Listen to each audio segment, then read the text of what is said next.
The massive Vexthor warships floated dead in space like broken toys. Smoke poured from their torn hulls, while emergency lights blinked weakly in the darkness.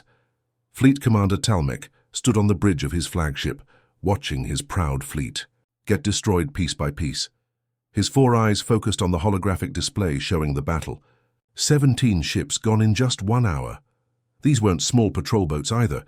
These were the Empire's finest vessels, each one bigger than a human city and packed with weapons that could crack planets in half. The thing that was killing them looked like a giant metal flower made of dark crystal. It hung in space about the size of a moon, with long tentacle-like arms reaching out in all directions. Ancient symbols covered its surface, glowing with an eerie blue light that hurt to look at directly. "What's our weapons status?" Talmec asked. His weapons officer. "Sir, we've tried everything. Plasma cannons, quantum torpedoes, even the new disruptor beams. Nothing works. Every time we hit it with something, it learns how to stop that weapon within minutes." Talmec's mandibles clicked together, the Vexthor version of grinding teeth in frustration. His people had ruled space for over 3,000 years. They had conquered dozens of star systems and defeated every enemy they'd ever faced. Their technology was so advanced that most species couldn't even understand how it worked. But this ancient construct was making them look like children playing with sticks. The first ship they'd lost was the Eternal Glory, a massive dreadnought with shields strong enough to fly through a star. The construct had simply reached out with one of its crystal arms and touched the ship's hull. The shields failed instantly, and the ship exploded in a ball of fire. That should have been impossible. Those shields were made from compressed space-time itself. Nothing should have been able to penetrate them so easily. Then they'd tried surrounding the construct with their fastest attack ships, hitting it from all sides at once. The construct sprouted new arms like a growing plant and swatted them down one by one. Each ship it destroyed taught it something new about their weapons and defenses. Commander Rixeval from the Science Division had been studying the construct's behavior. "Sir, I believe this artifact is some kind of learning weapon. Every attack, we make feeds information directly into its defense systems. It's getting stronger with each battle. Then we stop attacking it," Talmec had ordered. But that didn't work either. The construct seemed to interpret their withdrawal as a new type of tactic and adapted to counter that too. It started hunting them down, picking off ships one by one, with surgical precision. The worst part was how smart the thing seemed to be. It wasn't just randomly destroying everything in sight. It was studying them, testing their responses, learning what made them afraid. Some of the surviving crew members swore they could feel it watching them through the ship's hull. Sub-Commander Veldar suddenly straightened at his communication station. "Commander, I'm picking up a new contact approaching from the outer system boundary." "Another one of our ships?" Talmec asked hopefully. "No, sir. The energy signature is different, much smaller. It appears to be a human vessel." Talmec's 4 eyes widened in disbelief. Humans? Out here in the deep void, thousands of light years from their tiny corner of the galaxy, the humans were barely worth noticing as a spacefaring species. They'd only figured out faster-than-light travel about 50 years ago, which was practically yesterday by galactic standards. Their ships were primitive chunks of metal held together with chemical explosives and hope. Most advanced civilizations treated them like curious children who'd just learned to walk. "What class of vessel?" Talmec asked. Veldar studied his readings. "It appears to be an exploration ship, sir. Very small, maybe 200 meters long. Crew of probably 40 or 50 beings. Their weapons are, well, they barely register. On our sensors. And they're heading straight for the construct? Yes, sir, current course and speed will put them in engagement range within 20 minutes. Talmec watched the tiny human ship on his display screen. It was moving in an odd pattern. Not the straight, efficient approach that military doctrine demanded, but something more random and unpredictable. Almost like it was dancing through space rather than flying. His tactical officer, a young Vexthor named Kesrix, looked confused. "Sir, their approach pattern makes no sense. They're wasting energy and exposing themselves to attack from multiple angles. Either their navigation system is malfunctioning or their pilot doesn't understand basic space combat." But Talmec wasn't so sure. He'd been fighting space battles for over 200 years, and something about the human ship's movement seemed intentional, like they were thinking about the problem in a completely different way than his people did. The construct had noticed the approaching human ship too. Its crystal arms were already starting to shift and rotate, preparing new defenses based on what it had learned from destroying Vexthor vessels. Should we warn them off, sir?" Veldar asked. Talmec considered this. The honorable thing would be to tell the humans to run while they still could, but his fleet was dying, and he was running out of options. Maybe, just maybe, these primitive newcomers might see something that his advanced civilization had missed. "Open a channel," he ordered. Captain Minho Kim stared at the emergency signal flashing red across his ship's main screen.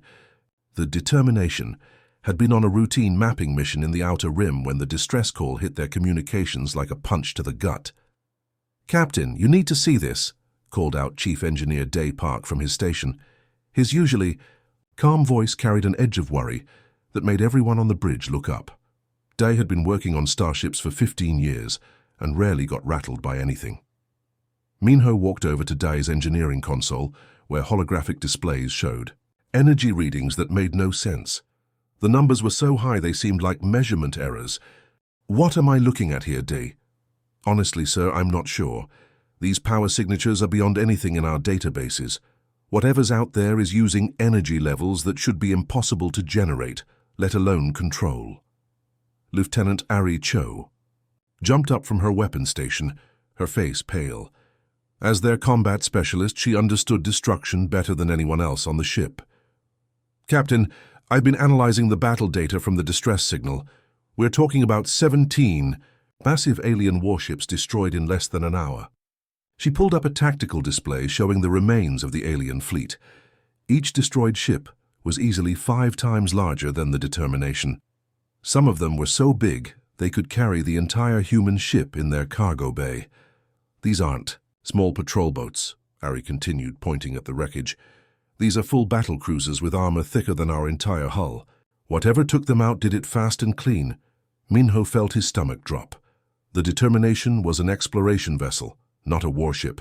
They had some basic defensive systems and a few light weapons for dealing with asteroids or space debris, but nothing that could handle a real fight. Their whole crew was only 43 people, scientists, engineers, and explorers, who'd signed up to map new star systems, not fight alien monsters. "Sir," called Communications Officer Gina Lee from across the bridge. "I'm getting clearer readings on that distress signal now. It's definitely coming from the surviving alien ships. They're asking for immediate assistance." The bridge fell quiet. Everyone knew what that meant. Somewhere out there, people were dying. It didn't matter that they were aliens from a species humanity had never met before. The distress call was universal, the same desperate plea for help that had echoed across space since the first ship had ever broken down between the stars. "Options?" Minho asked his senior staff. Tactical analyst Tai Wan was hunched over his computer, running calculation after calculation. Numbers and probability charts flashed across his screen faster than most people could read. "Captain, based on what we know about the attacking force, our chances of survival in direct combat are basically 0. Our shields would last maybe 30 seconds against whatever destroyed those alien ships." "So we run?" asked Ari. "That would be the smart choice," Tay admitted. But those are people out there," Minho finished. The captain looked around his bridge at the faces of his crew. These weren't soldiers or heroes from adventure stories. They were ordinary people who joined the space program to explore and learn, not to fight impossible battles against ancient alien weapons. Gina Lee suddenly straightened at her station. "Captain, incoming transmission from the alien fleet. They're trying to contact us directly." "Put it through." The main screen flickered and suddenly they were looking at something that definitely wasn't human. The alien had 4 eyes arranged around its head, and its mouth was full of clicking mandibles that moved when it spoke. The translation system struggled to keep up, creating a slight delay between the alien's words and the English subtitles. "Human. Vessel. This is Fleet Commander Talmec of the Vexthor Empire. You must retreat immediately. What hunts us is beyond your capability to understand or survive." Even through the translation system, the alien's desperation was clear. This wasn't arrogance or dismissal. It was someone trying to save their lives. Minho stepped forward toward the screen. "Commander Talmec, this is Captain Minho Kim of the Earth ship Determination. We received your distress call. Your ship is too small, your weapons too primitive. The construct that attacks us has already adapted to technology far more advanced than yours. You will only add to the death toll." The alien commander wasn't wrong. Everything about their ship was primitive compared to what they could see of the Vex-Thor vessels. The alien ships looked like floating cities made of crystal and metal, with weapon systems that probably had more computing power than Earth's entire space fleet. Day Park quietly pulled up a comparison chart showing their ship next to one of the alien vessels. The Determination looked like a rowboat next to an aircraft carrier. "Sir," whispered Ari, "maybe we should listen to them. If their advanced weapons can't handle this thing, what chance do we have?" Minho studied the alien, commander's face on the screen. Behind the strange features and clicking mandibles, he could see something familiar, the look of someone who'd tried everything and was running out of hope. "Commander Talmec," Minho said slowly, "you're right that we don't have your advanced technology. Our weapons are simple, our ship is small, and we're probably going to get ourselves killed. But sometimes the best solutions come from people who don't know enough to realize something is impossible." The alien's 4 eyes blinked in what might have been surprise. "We may not be able to match your firepower," Minho continued, "but we might be able to think about this problem in a way you haven't tried yet. Sometimes a fresh perspective is worth more than the biggest gun." Engineer Day Park rubbed his tired eyes and took another sip of coffee. He'd been staring at data screens for 3 straight hours, trying to make sense of the alien construct's behavior. The bridge was quiet except for the soft hum of computers and the occasional beep from monitoring systems. "Captain, I think I've figured something out," Day called across the bridge. His voice carried that excited tone he got when he discovered how a particularly tricky piece of machinery worked. Minho walked over to Day's engineering station, where dozens of graphs and charts filled the holographic displays. The data looked like a complicated mess of lines and numbers, but Day's eyes were bright with understanding. "Look at this pattern," Day said, pointing to a series of spikes on his screen. "Every time the Vex-Thor ships fire their weapons, the construct responds within minutes with a perfect counter. But it's not just blocking their attacks, it's learning from them." He pulled up a timeline showing the battle from the beginning. First, the aliens hit it with plasma cannons.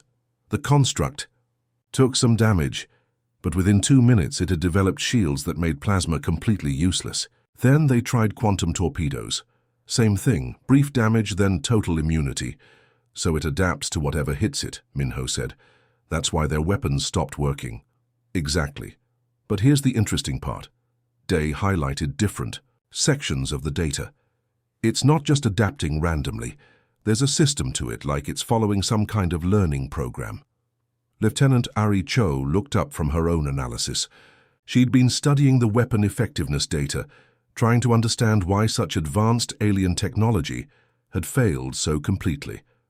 "Captain, I've been looking at the combat recordings," Ari said. "This thing isn't just defending itself, it's studying every weapon, every tactic, every defensive move the Vex-Thor make. It's like it's taking notes on how to fight them better." Communications officer Gina Lee had been quietly monitoring the construct's energy patterns throughout the battle. Her job was usually just handling radio calls and data transmissions, but she'd noticed something strange about the alien artifact's power signatures. "Sir, I've been tracking the construct's energy output," Gina reported. "There's a definite pattern to how it processes new information. Every time it encounters a new weapon or defense, its energy spikes for exactly 47 seconds. Then it settles into a new configuration that counters whatever it just learned about." Dr. Hana Yoon, their xenobiologist, had been studying the construct from a completely different angle. While the others focused on weapons and energy, she'd been watching its behavior like she would observe a new species of animal. "Captain, I don't think this thing is actually trying to destroy the Vex-Thor fleet," Hana said, causing everyone to look at her in surprise. "What do you mean?" Minho asked. "It's killed 17 of their ships." "Yes, but look at how it's doing." Jais Hana pulled up a behavioral analysis chart. "If this construct just wanted to destroy everything, It could have done that in the first few minutes. Instead, it's methodically testing each ship, learning from their responses, and then neutralizing them. It's like a scientist conducting experiments.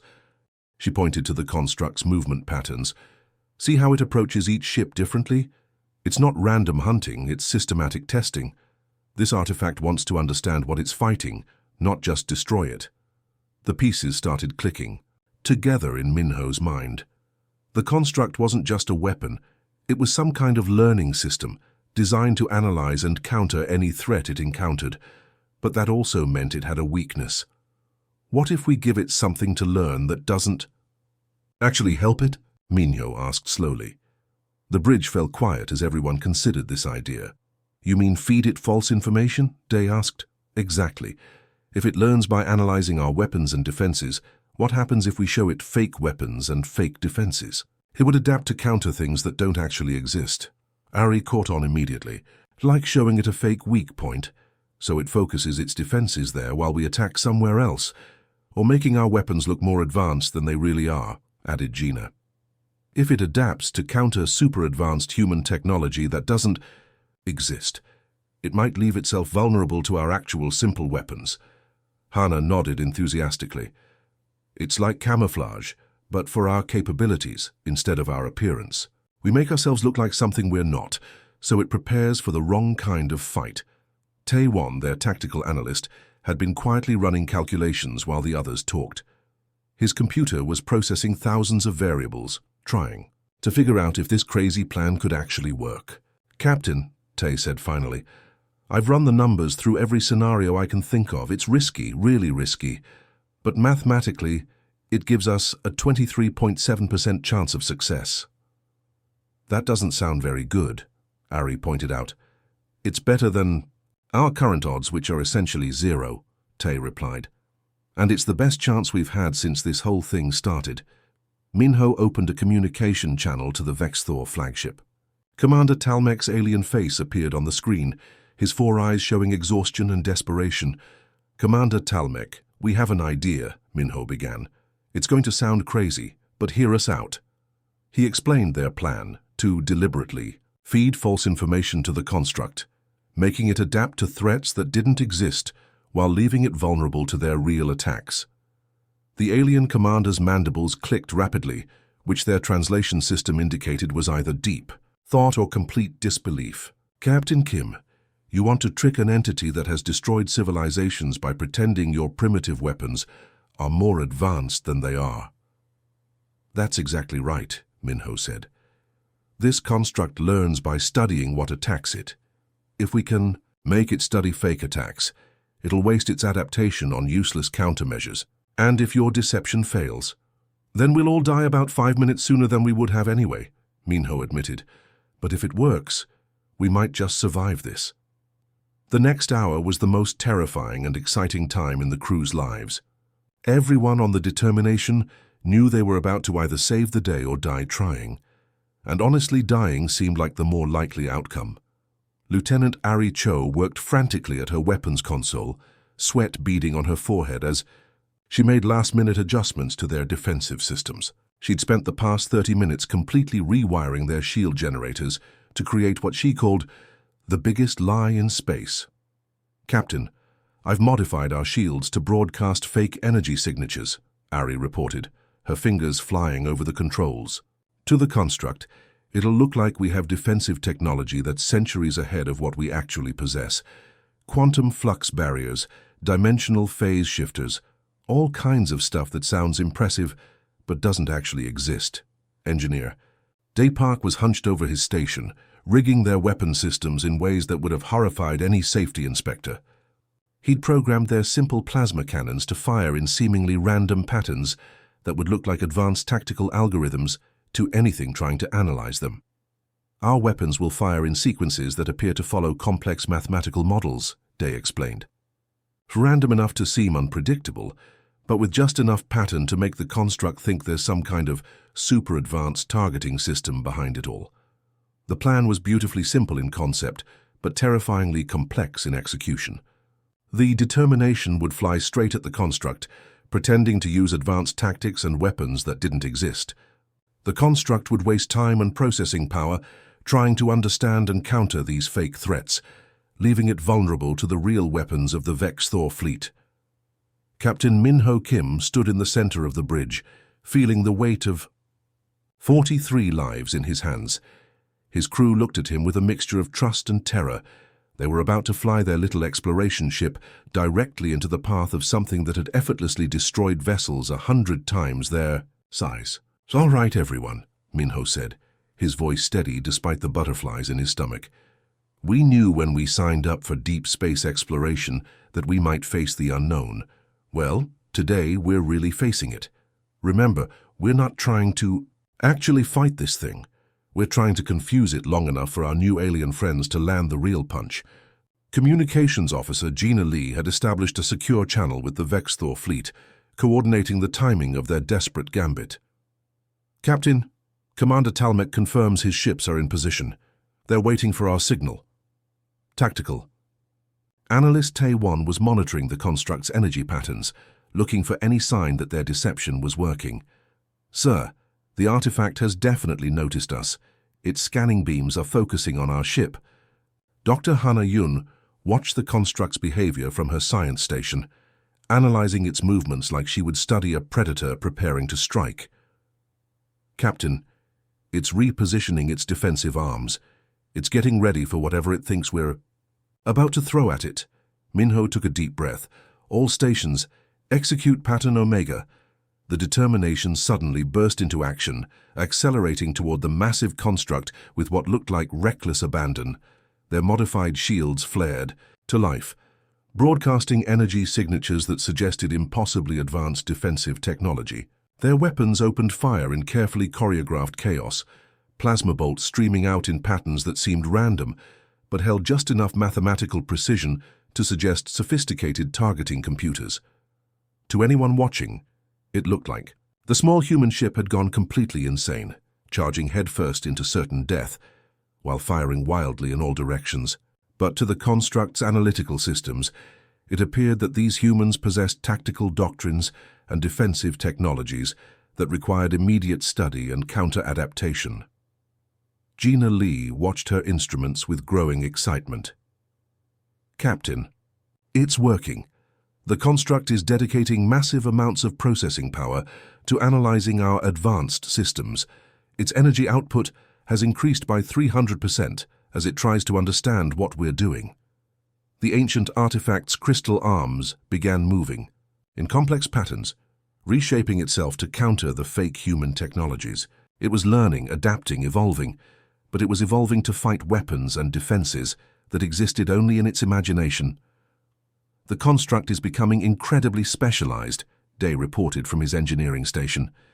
"It's developing countermeasures for our fake quantum shields and dimensional weapons. But that means it's becoming vulnerable to conventional attacks." This was the beautiful trap they'd set.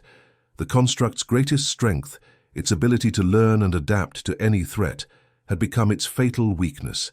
By adapting to fight imaginary superweapons, it was leaving itself defenseless against ordinary guns. Commander Talmec's voice crackled over the communication system. "Human vessel, the construct's defensive configuration has shifted significantly.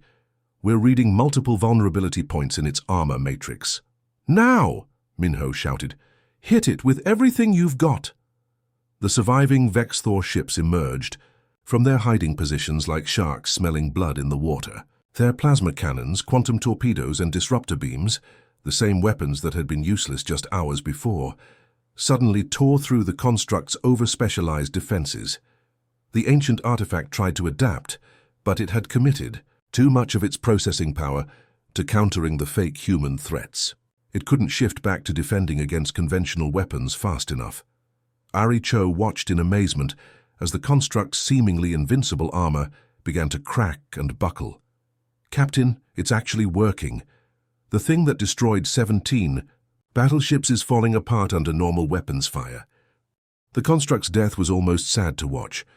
For hours it had seemed like an unstoppable force of nature, effortlessly swatting down some of the most advanced warships in the galaxy.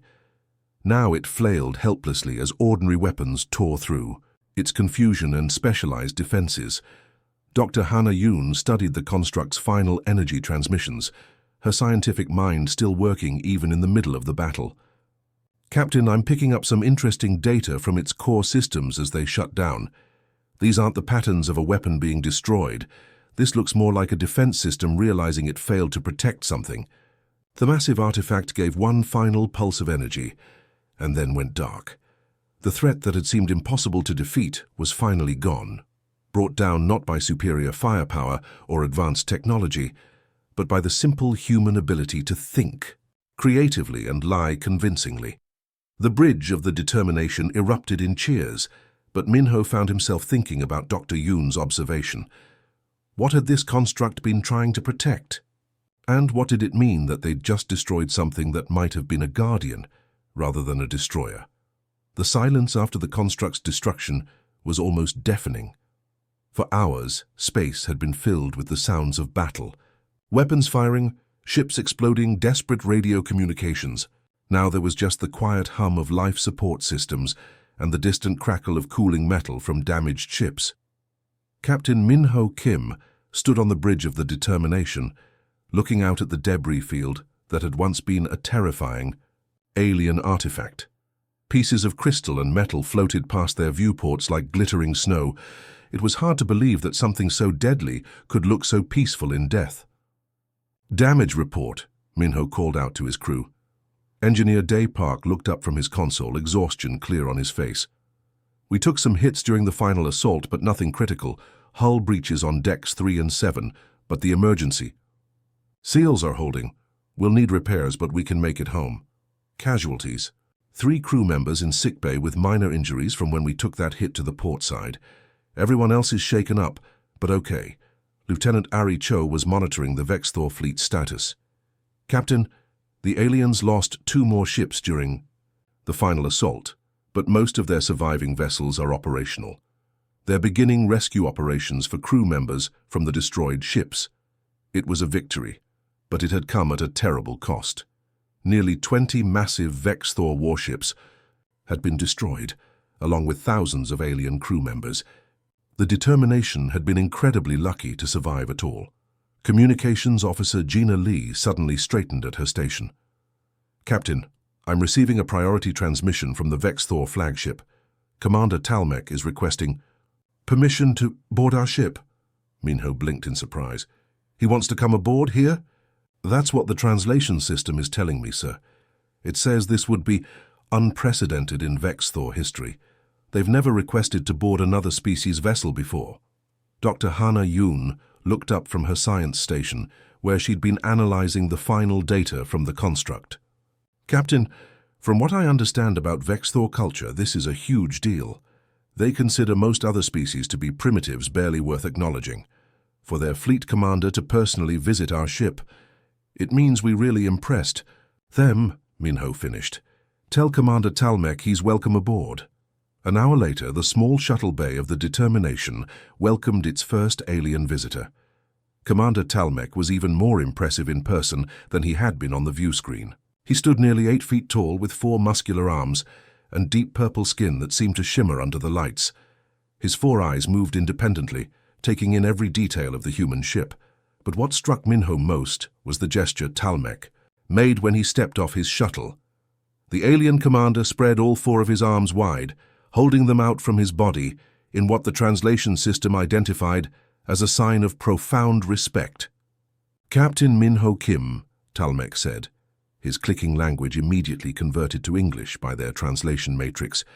"Your people possess something that our advanced civilization lost long ago, the ability to find solutions beyond established parameters."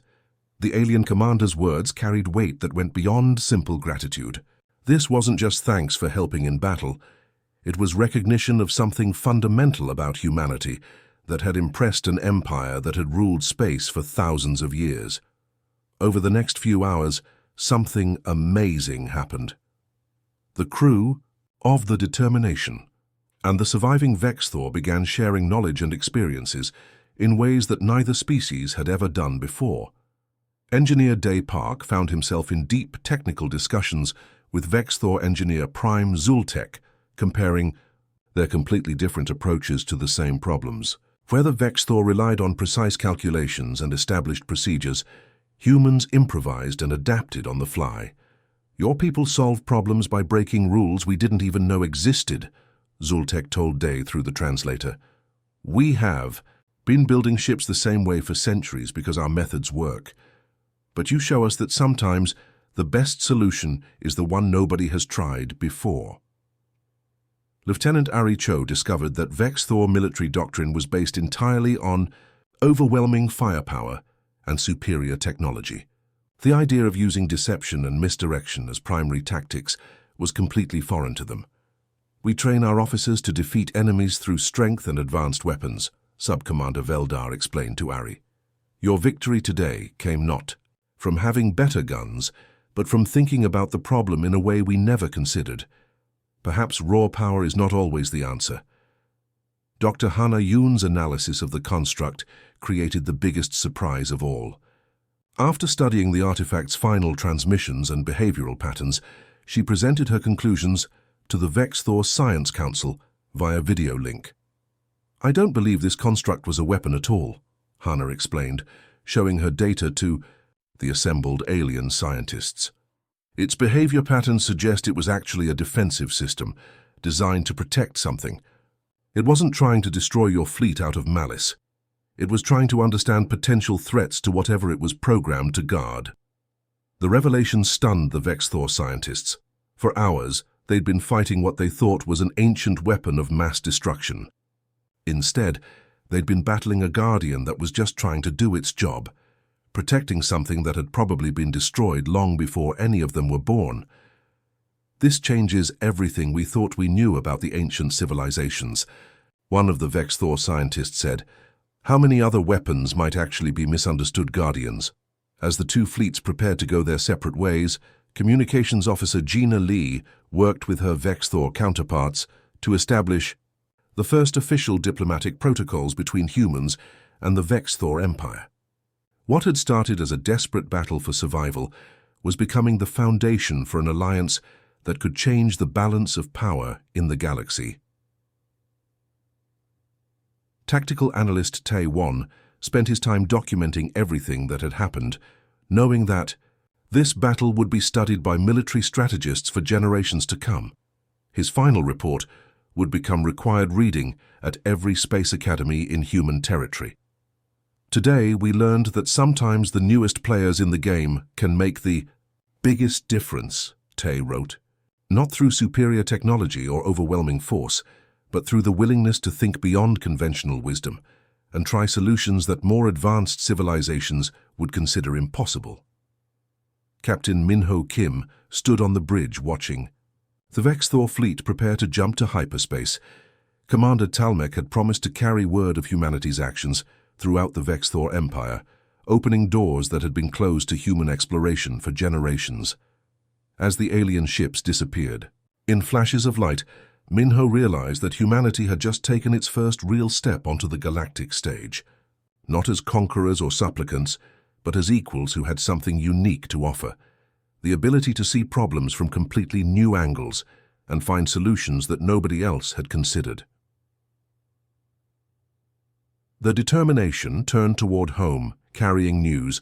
That would change everything. Humanity was no longer alone in the universe, and their new alien friends had learned that sometimes the smallest ship could make the biggest difference.